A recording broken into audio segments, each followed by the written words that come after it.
हिसार की चौधर किसके नाम? अब की बार लोकसभा चुनाव में हर किसी की नजरें टिकने वाली हैं हिसार पर। चर्चा हर रोज हो रही है कि अब की बार हिसार लोकसभा चुनाव की जंग काफी दिलचस्प होने वाली है, क्योंकि इस सीट पर एक ही परिवार के 3 सदस्य मैदान में हैं। फर्क सिर्फ इतना है कि तीनों अलग अलग पार्टी के झंडे और डंडे के साथ अपनी अपनी किस्मत आजमा रहे हैं। हम बात चौटाला परिवार की कर रहे हैं, जिस परिवार के 3 सदस्य चुनावी मैदान में है, जिससे मुकाबला काफी दिलचस्प हो जाता है। बीजेपी से रणजीत चौटाला मैदान में है, तो वहीं इनेलो से सुनैना चौटाला चुनाव लड़ रही हैं और जेजेपी से नैना चौटाला ताल ठोक रही हैं। सुनैना और नैना चौटाला रिश्ते में देवरानी जेठानी लगती हैं, तो वहीं रणजीत सिंह चौटाला देवीलाल के बेटे हैं। हरियाणा की राजनीति में चौटाला परिवार काफी अहम माना जाता है। वैसे तो पूर्व उप प्रधानमंत्री देवीलाल की सियासी विरासत को ओम प्रकाश चौटाला ने आगे बढ़ाया, लेकिन बाद में चौटाला परिवार में ही सियासी अदावत छिड़ गई। ओम प्रकाश चौटाला के दोनों बेटे अभय चौटाला और अजय चौटाला एक दूसरे के खिलाफ हो गए।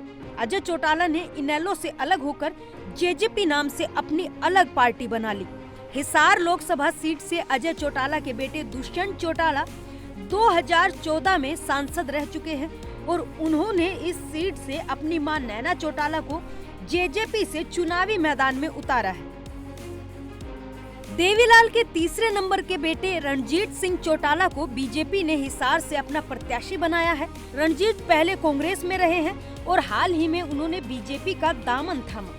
बीजेपी ने रणजीत चौटाला के जरिए हिसार में जीत की बिसात बिछाई है। इनेलो ने इस सीट पर देवीलाल के सबसे बड़े बेटे प्रताप सिंह चौटाला के बेटे रवि चौटाला की पत्नी सुनैना चौटाला को प्रत्याशी बनाया है। हिसार से चौटाला परिवार से 3 कैंडिडेट मैदान में उतारने से चुनाव को बेहद रोचक बना दिया है। लेकिन सवाल ये कि हिसार की चौधर किसके नाम?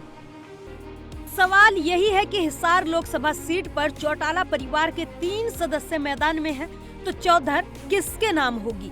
रणजीत सिंह चौटाला देवीलाल के बेटे हैं, तो वहीं नैना और सुनैना चौटाला उनकी पौत्रवधू है। अजय चौटाला ने अपनी पत्नी के जरिए हिसार में कब्जा जमाए रखने का दांव चला है, तो इनेलो प्रमुख अभय चौटाला ने अपने चचेरे भाई की पत्नी सुनैना को उतारकर हिसार में जीत का ताना बाना बुना है। हालांकि बीजेपी ने रणजीत को उतारा है, जो निर्दलीय विधायक थे और हरियाणा सरकार में मंत्री भी हैं। बीजेपी ने इस तरह चौटाला परिवार से ही दांव चला है ताकि देवीलाल की विरासत को अपने नाम कर सके। पर सवाल अभी भी वही है कि अब की बार हिसार की चौधर किसके नाम होगी?